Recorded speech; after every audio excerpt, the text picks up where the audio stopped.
안녕하십니까. 11월 첫날에 함께하는 OBS 뉴스 오늘 전원책의 훈수로 출발해 보도록 하겠습니다. 전원책 변호사 자리에 있습니다. 어서 오십시오. 예, 안녕하세요. 네, 오늘 저희가 갈 길이 멉니다. 정치권을 흔들고 있는 명태균 씨 녹취 얘기부터 해보도록 하겠습니다. 민주당이 공천 개입 의혹의 핵심 인물이죠. 명태균 씨와 윤석열 대통령의 통화 녹음을 공개해서 파장이 커지고 있습니다. 내용 바로 듣고 오시죠.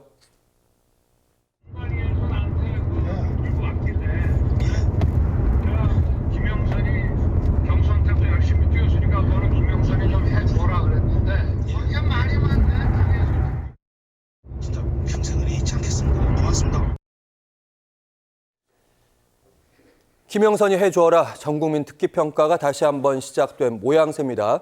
야당에서 이제 공천 개입을 입증하는 결정적인 증거가 나온 것이다. 이렇게 얘기를 하고 있는데 전 변호사님. 아까 그 녹음 테이프, 그 김영선의 운전기사가 비밀리에 또 녹취를 했다는 거 아니에요? 한 걸로 추정됩니다. 이 질문부터 좀 드리고 싶었는데 이 육성 들으셨을 때 첫 느낌이 좀 어떠셨어요? 생각. 글쎄요. 뭐 이 정도가 가령 이 공천 개입의 명확한 증거다. 이 스모킹건이다. 뭐 일부 야당 신문은 스모킹건이라는 표현을 썼어요. 스모킹건이다. 이렇게 볼 수 있겠느냐. 제가 보기로는 그래서 변명을 할 여지는 좀 있어 보인다. 하지만 이게 변명을 하면 할수록 구차해지는 문제가 되는 겁니다. 이 문제는요. 기본적으로 대통령 당선인이 바로 취임하기 바로 전날 요 얘기를 했단 말이에요. 그 문제가 몇 가지가 있어요. 공관위에서 나에게 들고 왔다. 이 공천 결과를 들고 왔다는 얘기입니다. 그리고 이제 취임한 날 그 공천이 확정이 되는 건데 들고 왔다. 그래서 내가 김영선이가 그동안에 참 이게 많이 도와주는데 김영선이 해줘야 될 거 아니냐 이렇게 했다. 그러니까 말이 많다. 이 얘기란 말이에요. 그런데 이걸 두고 그 일부에서는 아직까지 공직자가 아니고 취임 전이니까 이게 뭐 공무원이 정치적 중립을 위반한 건 아니지 않느냐 이러는데 그 말 같은 얘기를 해야죠. 쉽게 말하면 대통령 당선인은 이미 공직자에 준하는 사람입니다. 그러니까 인수위를 가동하잖아요. 인수위 있는 사람들도 다 봉급받지 않습니까? 인수위를 가동을 하고 그리고 모든 언론이 아니 온 나라 국민이 공직자에 대통령에 준해서 생각을 하는 분이란 말이에요. 최고 권력자잖아요. 이미. 예. 그러니까 뭐 굳이 공무원의 정치적 중립을 따지기 전에 매사 발언 한마디 한마디 다 조심을 해야 될 단계거든요. 그런데 그런 건 있어요.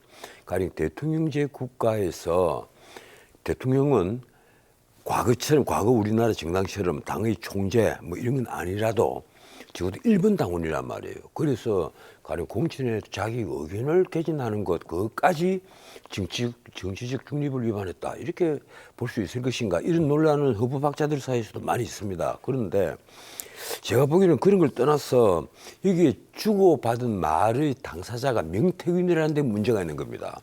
명태균이 과연 대통령 당선인 혹은 대통령의 좋은 그룹에 포함시킬 정도로 경륜이 있고 식견이 있는 분이냐. 제가 보기엔 그건 아니란 말이에요. 그리고 우리 국민들 많은 언론들이 하나같이 명태균을 뭐라고 부르는가 하면 정치 브로커. 뭐 신문에 그렇게 나옵니다. 예. 조중동 사설을 보면 정치 브로커 혹은 협작꾼 이런 식의 용어가 등장을 하거든요.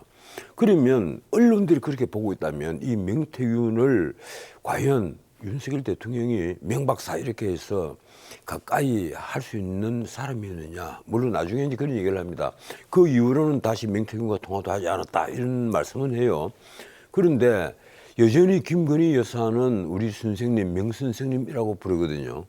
그리고 심지어 명선생님 문제 하나 왜 해결하지 못하느냐. 당신이 도대체 대통령 자격이 있느냐. 뭐 이런 얘기까지 지금 공개가 되어버렸단 말이에요. 예. 그러면 도대체 이 윤석열 대통령과 그 아내인 김건희 여사를 우리 국민이 어느 정도로 지금 신뢰를 해야 되느냐.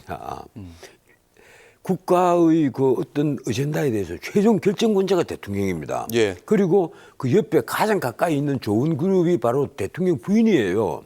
뭐 그 자격이 있든 없든 간에 그렇단 말이에요. 그런데 그런 분이 지금 명태균이라고 하는 언론에서 정치 브로커로 보고 있는 예. 그런 협작꾼하고 같이 명박사 뭐 혹은 선생님 이렇게 하면서 국회의원 공천을 두고 논의를 한단 말이에요.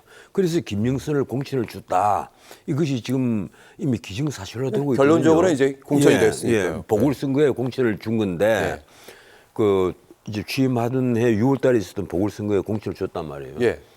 자, 그러면 이걸 두고 과연 대통령의 그 공천 개입이라고 할 수 있느냐? 지금 민주당은 그렇게 나가잖아요. 이건 공천 개입이다. 그리고 일단 당선인도 그러니까 국민의힘에서 얘기하는 게 그겁니다. 후반부에 좀 더 집중적으로 다루긴 예. 할 텐데 지금 전 변호사님이 일단 기본적으로 당선인도 대통령에 준한다 이런 준하죠. 말씀하셨어요. 그건 당연한 거예요. 그리고 두 번째 단순한 의견 제시까지 할 수 있다고 하셨잖아요. 예. 근데 그게 또 묘한 관계입니다. 그러니까. 우리 헌법학 교과서에 보면 예. 그런 주장을 하는 분이 의외로 몇 분이 계십니다. 거기까지도 저 이해했습니다. 근데 김영선이를 좀 해줘라. 이건 의견 제시라기보다는 대통령 당선인이 김영선이를 좀 해줘라. 이 정도는 단순 의견 제시라고 좀 보기 힘든 말의 글쎄 무게감이 말입니다. 있잖아요. 예, 그런데 대통령 입장에서는 뭐 그것이 공천 개입은 아니다. 이제 이런 주장을 하고 싶으신 건데 그렇더라고요. 문제는 그렇습니다. 그 윤석열 대통령이 박영수 특검의 수사팀장을 하고 한동훈 그 대표가 거기에 검사를 할 때 문제는 박근혜 대통령을 역시 공천에 개입했다 이래서 그것만으로 따로 기소를 해서 징역 2년을 선고를 받도록 만들었단 말이에요. 그 2018년 그 제 기억이 맞다면 2월 달입니다. 아, 그러면 그때 예, 선고가 난 게요. 예. 그게 아주 먼 과거가 아니란 말이에요. 그리고 윤석열 대통령이 그때 서울중앙지검장을 할 때예요. 그러네요. 누구 못지않게 잘 압니다. 자기가 기소를 했으니까 이런 정도는 공천 개입이 되고 그리고 징역 2년을 선고받을 수 있다. 그때 이게 8년은 직접 개입을 하지 않았더라도 그 판사의 판결문에 그렇게 아마 되어 있을 거예요. 직접 제 기억이 맞다면요. 직접 개입을 하지 않아도 그러니까 이 사람 친박 예. 당선시켜라. 이게 지금 아니더라도 말하는 지시하지 일종의 않더라도. 의견 제시만으로도 이거는 공천 개입이 된다. 이렇게 판결이 나온 겁니다. 그냥 이런 사람들이 있습니다. 승인해 주시죠 할 때 승인한 그 자체. 예, 그렇죠. 그걸 보고 이거 괜찮으면 이 사람 어때? 뭐 이런 식으로 말을 한마디 해버렸다면 그 명백한 공천 개입이 돼버리는 거예요. 오히려 그 말이 예. 있었다면. 그래서 그러면 그걸 직접 윤석열 대통령이 경험을 하고 그리고 박근혜 대통령이 그것까지 다 합해서 총계 징역 23년을 받은 거 아니에요. 그렇죠. 거기에다 징역 2년을 덤태기를 씌운 사람이 예. 바로 윤석열 대통령인데 예. 그 윤 대통령이 지금 와서 자기가 가령 이번에 공개된 녹음 테이프는 그렇단 말이에요. 나한테 갖고 왔더라. 그래서 내가 내 선거를 많이 도와줬으니까 김영선이 우리 좀 해줘야 될 거 아니냐. 지금 전 변호사님 말씀대로라면 예. 박근혜 전 대통령 제가 판결 저 대충 기억해 보는 게 그러니까 직접적인 지시는 없고 승인을 그러니까 청와대 참모들이 이렇게 하고 있습니다. 승인해 주십시오 할 때 승인을 했다는 거잖아요. 그렇죠. 근데 여기는 김영선이를 좀 해줘라. 라고 해줘라 이렇게 하니까 당에서 말이 많다. 이 직접적인 정도까지 말이 얘기를 있어요. 했단 말이에요. 그리고 실제 이튿날 취임하는 날 김영선으로 확정이 됩니다.